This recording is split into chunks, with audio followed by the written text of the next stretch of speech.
Okay यार, आज हमने स्टार्ट करना है ऑपरेटर्स। ठीक है, ये स्लाइड लिखी हुई इंट्रोडक्शन टू ऑपरेटर्स। ऑपरेटर्स क्या होते हैं? बेसिकली ऑपरेटर्स हम यूज़ करते हैं कि दो ऑपरेंड्स को आपस में मिलाने के लिए हम ऑपरेटर्स का यूज़ करते हैं। यहाँ पे क्या लिखा हुआ है? Basically programming is done for a variety of reason, and one of the important reason why programming is done is to operate on the value in the variable with high accuracy and faster speed. To perform these operation we need operators। ठीक है, वो कह रहा है कि हमें जरूरत होती है किसकी? ऑपरेटर्स की। अब ऑपरेटर्स क्या क्या होते हैं? जैसे हमारे पास एडिशन का साइन होता है, सब्सट्रैक्शन का साइन होता है, मल्टीप्लिकेशन का साइन होता है, इसको बोलते हैं ऑपरेटर। ठीक है, अब यहाँ पे जैसे मैं लिखता हूँ 5 + 6। ठीक है, ये मैंने लिखा। अब यहाँ पे जो हमारा 5 और 6 है ना, इसको बोलते हैं ऑपरेंड। ठीक है, इसको बोलते हैं ऑपरेंड। और जो इसमें लगा हुआ ना साइन प्लस का, इसको बोलते हैं ऑपरेटर। ठीक हो गया। तो ये ऑपरेटर्स जो है हमें डिफरेंट वैल्यू को ऐड करने के लिए, सब्सट्रैक्शन करने के लिए, मल्टीप्लिकेशंस करने के लिए, ठीक है, इनको हम यूज करते हैं। आगे इसके बाद जो है ऑपरेटर्स की टाइप है हमारे पास। कितने ऑपरेटर्स होते हैं जावास्क्रिप्ट में? सबसे पहले हमारे पास होता है arithmetic operator, assignment operator, comparison operator, logical operators and bitwise operator. ठीक है, तो सबसे पहले हम करेंगे अरिथमेटिक ऑपरेटर। ठीक है, ये हमारा लास्ट वाला है। इसमें अगर कोई क्वेश्चन है तो ये बता दो, इसको हम डिस्कस कर लेते हैं। इसको फिल वक्त हम कमेंट कर देते हैं। ठीक है, अच्छा जी, हमने बात करनी है अरिथमेटिक ऑपरेटर की। ठीक है, ऑपरेटर्स, अरिथमेटिक ऑपरेटर्स। हमारे पास अरिथमेटिक ऑपरेटर कौन कौन से होते हैं? सबसे पहले होता है प्लस, जो कि यूज होता है एडिशन के लिए, मतलब ऐड करने के लिए। दूसरा हमारे पास होता है माइनस का साइन, जिसको हम यूज करते हैं सब्सट्रैक्शन के लिए। तीसरा हमारे पास होता है मल्टीप्लाई, ठीक है, जिसको हम मल्टीप्लिकेशन के लिए यूज करते हैं।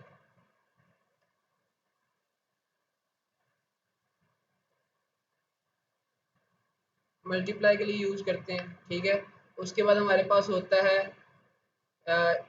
डिवाइड, जो हम डिवीजन के लिए यूज करते हैं।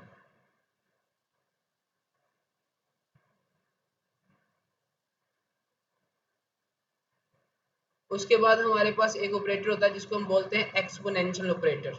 ठीक है, ये क्या होता है इसको भी हम देख लेंगे।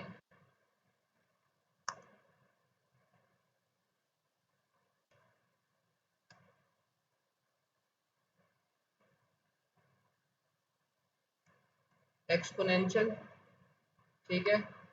उसके बाद हमारे पास होता है मॉडुलस का ऑपरेटर होता है। ठीक है, रिमाइंडर, जिसको हम रिमाइंडर बोलते हैं।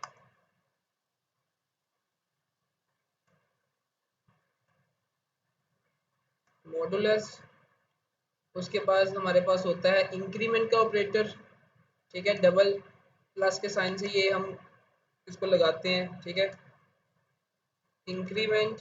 उसके बाद हमारे पास होता है डबल माइनस, इसको बोलते हैं हम डिक्रीमेंट। ठीक हो गया, ये हमारे पास सारे के सारे क्या हैं? ये अरिथमेटिक ऑपरेटर्स हैं।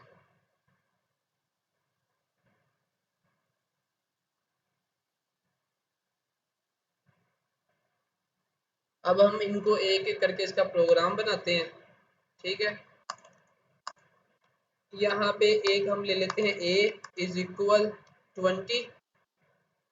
उसके बाद लेट b = 30। ठीक हो गया, उसके बाद एक और लेते हैं वेरिएबल c, और इसके अंदर हम क्या करते हैं? a + b की वैल्यू सेव करवा लेंगे। ठीक है, और यहाँ पे हम लिखेंगे डॉक्यूमेंट डॉट राइट। ठीक है, और यहाँ पे हम सी को रन करवाएंगे। सी को कॉल कर लेंगे। अब हमने क्या किया, लेट हमारा क्या है, ये हमारा कीवर्ड है, ए क्या हमारा वेरिएबल है, इसके अंदर हमने 20 जो वैल्यू असाइन की हुई है। इसी तरह यहाँ पे लेट है हमारा कीवर्ड है, बी हमारा वेरिएबल है जिसके अंदर हमने 30 जो वैल्यू है वो असाइन की हुई है। यहाँ पे लेट हमारा कीवर्ड है और सी हमारा वेरिएबल है जिसके अंदर हमने क्या किया हुआ है, ए और प्लस बी की वैल्यू जो है इसके अंदर हम स्टोर करवा रहे हैं, ठीक है। और ए को हम रन करेंगे, सेव किया और इसको यहाँ पे रन कर दें।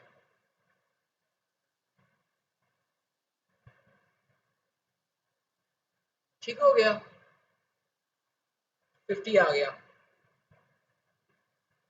इसी तरह हम इसको कॉपी करके नीचे आते हैं, नीचे आके हम कर लेते हैं यहाँ पे x कर लेते हैं, यहाँ पे y कर लेते हैं और यहाँ पे z कर लेते हैं और यहाँ पे इसको माइनस करवा देते हैं, ठीक है, सब्सट्रैक्शन करवा देते हैं। सेव किया और ये हमारे पास यहाँ पे भी सॉरी माइनस, यहाँ पे इसको z को हमने करवाना है और यहाँ पे हमने करना है x माइनस y। ठीक हो गया, तो यहाँ पे देखिए -10 आ गया। अब यहाँ पे अगर हम 30 कर लेते हैं और यहाँ पे 20 कर लेते हैं तो -10 आएगा और प्लस का 10 आएगा। ठीक हो गया। अब यहाँ पे हम एक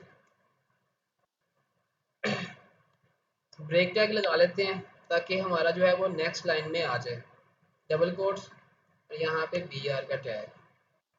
ठीक है, सेव कर दिया और ये देखिए 10 हमारा नेक्स्ट लाइन में आ गया। इसी तरह हम इसको कॉपी करते हैं, कॉपी करके यहाँ पे फेंक देते हैं, ठीक है, और यहाँ पे हम कर देते हैं 1 2 तो यहाँ पे कर देते हैं 3।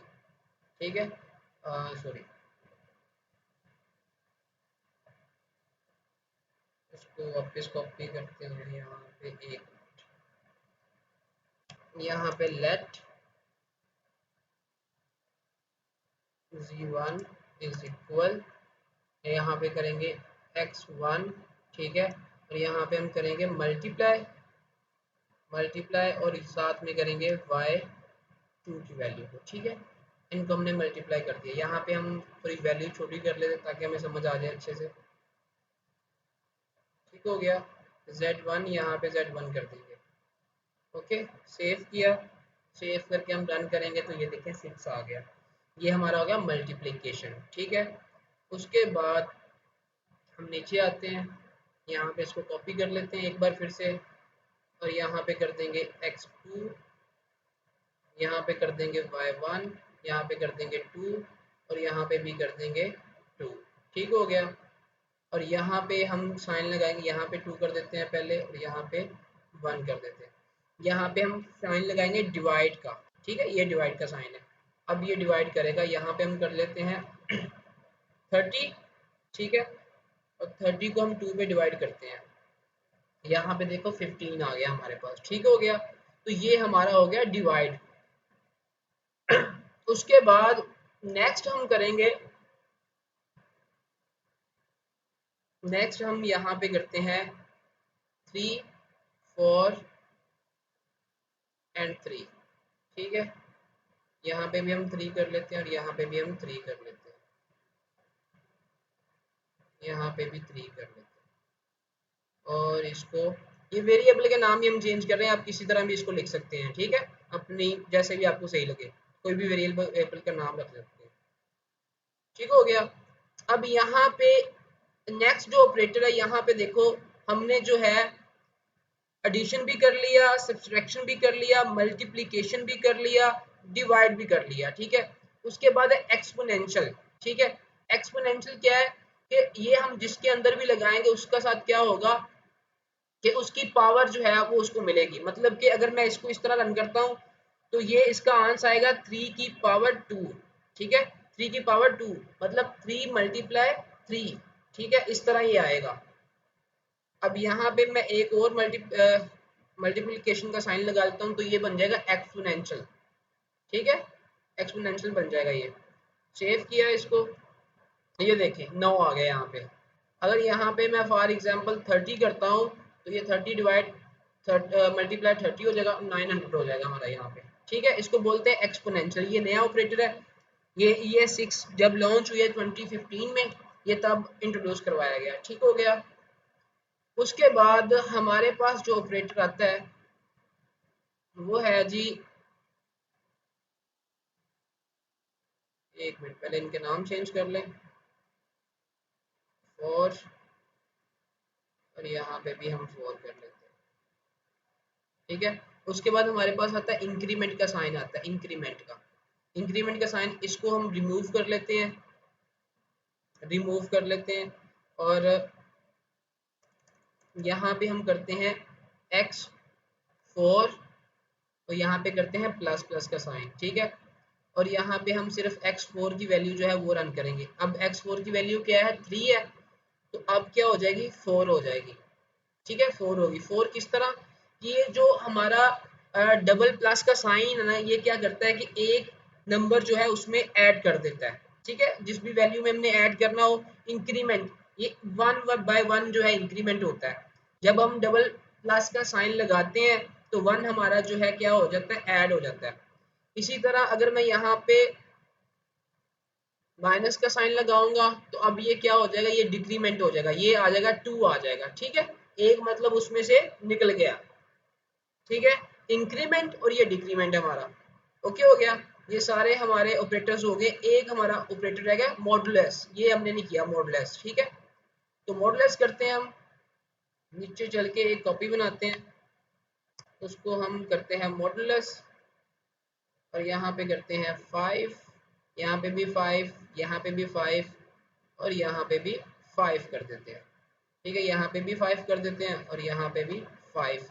मॉडुलस मतलब रिमाइंडर।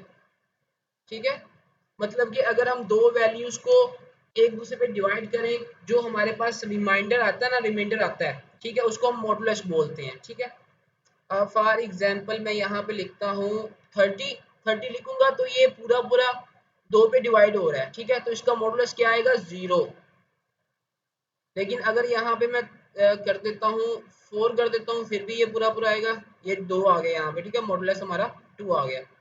अगर इसको 5 पे करता हूँ तो 5 पे भी ये पूरा पूरा डिवाइड हो जाएगा। ठीक है, और अगर मैं इसको करता हूँ फॉर एग्जांपल 7 पे करता हूँ तो ये इसका भी आ जाएगा, 2 आ जाएगा। ठीक है, 10 पे करता हूँ तो इसका भी मॉडुलस 0 आ जाएगा। ठीक है, मतलब कि ये पूरा पूरा यहाँ पे डिवाइड हो रहा है। सबसे पहले हमने क्या किया, डिवाइड, सॉरी एडिशन की हमने। सबसे पहले हमने दो वैल्यूज को ऐड किया, फिर उसके बाद हमने दो वैल्यूज को सब्ट्रैक्शन किया, उसके बाद हमने दो वैल्यूज को मल्टीप्लाई किया, फिर उसके बाद हमने दो वैल्यू को डिवाइड किया। डिवाइड करने के बाद हमने क्या किया, दो वैल्यू का एक्सपोनेंशियल मतलब कि उसका स्क्वायर निकाला। ठीक है, दो वैल्यूज का। फिर उसके बाद हमने इंक्रीमेंट और डिक्रीमेंट को समझा, लास्ट पे हमने रिमाइंडर को समझा। ठीक है, मॉडुलस को समझा। अब आपने क्या करना है, इसके डिफरेंट प्रोग्राम्स जो है वो आपने बनाने हैं। ठीक हो गया, मतलब कि अब ये हम बात करने का मकसद ये है कि अगर ये ऑपरेटर्स हम कर रहे हैं तो ये हम हमारे किस काम आएंगे। ठीक है, तो जब हम वेबसाइट बना रहे होते हैं वहां पे हमारे पास बहुत सी ऐसी सिचुएशन होती है जहां पे हम अपने अरिथमेटिक ऑपरेटर्स को यूज करते हैं। ठीक है, जैसे जैसे आप आगे जाते जाएंगे आपको समझ आती जाएगी कि हमने इसको किस तरह यूज करना है। ठीक है, ये अभी आपका स्टार्ट है बेसिक, तो बिगिनर लेवल से हम स्टार्ट हुए हैं, तो इंशाल्लाह आहिस्ता आहिस्ता हम एडवांस की तरफ जाएंगे, फिर आपके सारे कॉन्सेप्ट जो हैं वो आहिस्ता आहिस्ता क्लियर होने शुरू हो जाएंगे। ठीक है, तो अरिथमेटिक ऑपरेटर्स जो है हम उस वक्त यूज करते हैं जब हमने दो नंबर्स को आपस में जोड़ना हो, ऐड करना हो, सब्ट्रैक्शन करनी हो, मल्टीप्लाई करना हो, डिवाइड करना हो, उनका मतलब हमने रिमाइंडर फाइंड करना हो, उनको इंक्रीमेंट करना हो, डिक्रीमेंट करना हो, तब हम क्या करते हैं, हम अरिथमेटिक ऑपरेटर्स का यूज करते हैं। ठीक है, उसके बाद हमारे पास है जी असाइनमेंट ऑपरेटर। ठीक है, असाइनमेंट ऑपरेटर्स।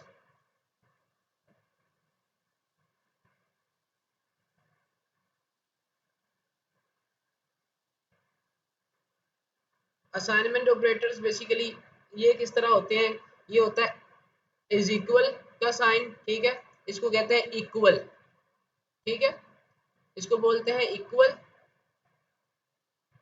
उसके बाद हमारे पास यहाँ पे होता है प्लस इज इक्वल, ठीक है, ये क्या करता है, हमारी वैल्यू को ऐड करता है। उसके बाद होता है हमारे पास माइनस इज इक्वल, ठीक है, इज इक्वल। उसके बाद हमारे पास होता है जी डिवाइड इज इक्वल। उसके बाद हमारे पास होता है क्या उसे बोलते हैं, रिमाइंडर्स इज इक्वल। उसके बाद हमारे पास होता है एक्सपोनेंशियल इज इक्वल, ठीक है। ये हमारे पास ऑपरेटर होते हैं, असाइनमेंट ऑपरेटर्स इनको बोलते हैं। इनको भी हम बारी बारी देख लेते हैं। यहाँ पे हम क्या करते हैं, लेट a1 के नाम से वेरिएबल बना लेते हैं, इज इक्वल हम कर लेते हैं 10, ठीक है। उसके बाद यहाँ पे लेट b1 इज इक्वल 20, ठीक है। यहाँ पे क्या करते हैं, late c1 is equal a1 plus b1, ठीक हो गया। उसके बाद हम क्या करेंगे, यहाँ पे डॉक्यूमेंट डॉट राइट लिखेंगे और यहाँ पे हम इसको C1 को करेंगे, ये सेम उसी तरह होगा जिस तरह हमने ऐड किया। अब इसमें और इसमें डिफरेंस क्या है ये हम देखते हैं अभी। सबसे पहले मैं इस लाइन को ब्रेक टैग को नीचे ले आऊँ ताकि हम नेक्स्ट लाइन पे इसको लेके जा सकें।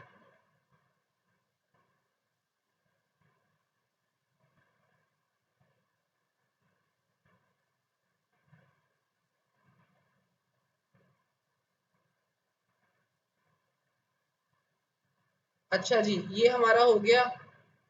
अच्छा, अगर मैं इसको रिमूव कर देता हूँ यहाँ से, ठीक है, और यहाँ पे मैं लगा देता हूँ A1, ठीक है, A1 और यहाँ पे भी मैं A1 लिख देता हूँ, तो देखते हैं कि फर्क पड़ता है कि यहाँ हमारा आंसर जो है वो ठीक आ जाता है।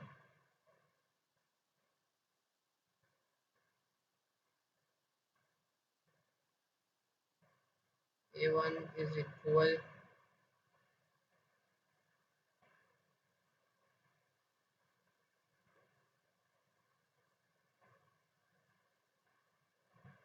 ये आ गया हमारा, ठीक है। ये देखो 30 हमारा आ गया आंसर, 10 और 20 30 आ गया।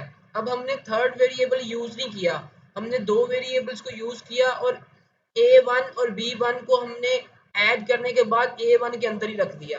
अब अगर यहाँ से हम ये A1 जो है इसको खत्म कर देते हैं, ठीक है, उससे पहले हम एक बात समझते हैं कि ये जो हमारा ये ऑपरेटर है ना, इसको बोलते हैं असाइनमेंट ऑपरेटर, ये होता है, ठीक है ना, इसको असाइनमेंट ऑपरेटर बोलते हैं। ये क्या करता है कि दो वैल्यूज को इक्वल करता है, ठीक है, इक्वल का साइन होता है ये। उसके बाद अगर मैं इसको यहाँ से खत्म कर देता हूँ और प्लस का साइन जो है वो इस तरफ ले आता हूँ, तो फिर देखते हैं क्या फर्क पड़ता है। कोई फर्क नहीं पड़ा, हमारा वही का वही आंसर आ रहा है, ठीक है। इसका मतलब ये है कि हमने यहाँ पे असाइनमेंट ऑपरेटर की असाइनमेंट ऑपरेटर को यूज किया और उसको कहा है कि यहाँ पे आप क्या कर दो, A1 plus is equal B1, ठीक है। इन दोनों को वो क्या कर रहा है, ऐड कर रहा है। अगर मैं यहाँ पे कर देता हूँ माइनस का साइन लगा देता हूँ और सेव करता हूँ, तो फिर देखता हूँ यहाँ पे देखें -10 आ गया, ठीक है। अगर मैं इसी तरह मल्टीप्लाई कर देता हूँ तो यहाँ पे देखें 200 आ गया। अगर मैं डिवाइड कर देता हूँ तो देखें ये डिवाइड होगा 0.5 आ गया। इसी तरह एक्सपोनेंशियल में कर देता हूँ यहाँ पे तो ये इसका स्क्वायर ले लेगा, ठीक है। ये देखिए ये इसका आंसर आ गया, ठीक हो गया। उसके बाद हम यहाँ पे इसका अगर रिमाइंडर फाइंड करते हैं तो इसका रिमाइंडर भी हमारे पास जो है वो भी आ गया, ठीक हो गया। तो ये सारे के सारे क्या है, हमारे असाइनमेंट ऑपरेटर्स हैं, ठीक है। अब आपने क्या करना है, डिफरेंट नंबर्स लेके उनको अप्लाई करना है अर्थमेटिक ऑपरेटर्स पे, ठीक है, उसके बाद असाइनमेंट ऑपरेटर्स पे, ठीक है। ये काम आपने करना है, अर्थमेटिक ऑपरेटर्स को यूज करना है और असाइनमेंट ऑपरेटर्स को भी यूज करना है, ठीक है। इस पे अगर कोई प्रॉब्लम आपको आती है तो आपने मुझसे डिस्कस करना है, ठीक है। और नेक्स्ट क्लास में हम comparison operator, logical operators and bitwise operators जो है ये करेंगे। ये ऑपरेटर्स आज आपको करवाने का सिर्फ मकसद ये है कि इसके आप प्रोग्राम्स जो है अच्छे से बना सकें, और प्रोग्राम्स बना के आपने कल मुझे यहाँ पे दिखाने हैं। ठीक हो गया? अगर किसी चीज़ की समझ नहीं आई तो आप जो है आप पूछ सकते हो। तो मैं फिर से एक बार रिपीट कर देता हूँ इसको। सबसे पहले हमने अरिथमेटिक ऑपरेटर्स को यूज़ किया। हमने किस तरह यूज़ किया? सबसे पहले हमने एडिशन किया दो नंबर्स को, फिर हमने दो नंबर्स को सब्सट्रैक्शन किया, फिर हमने उसको मल्टीप्लाई किया, मल्टीप्लाई करने के बाद हमने डिवाइड किया, डिवाइड के बाद उसका हमने एक्सपोनेंशियल फाइंड किया, और उसके बाद हमने इंक्रीमेंट और डिक्रीमेंट पे काम किया, फिर लास्ट में हमने उसका मॉडुलस रिमाइंडर जो है वो फाइंड किया, फिर उसके बाद हमने किए असाइनमेंट ऑपरेटर्स। ठीक है, असाइनमेंट ऑपरेटर्स जो है हमने सारे के सारे यहाँ पे किए हैं। तो आज के लिए इतना ही, इंशाल्लाह जो नेक्स्ट क्लास में हम बाकी ऑपरेटर्स करेंगे।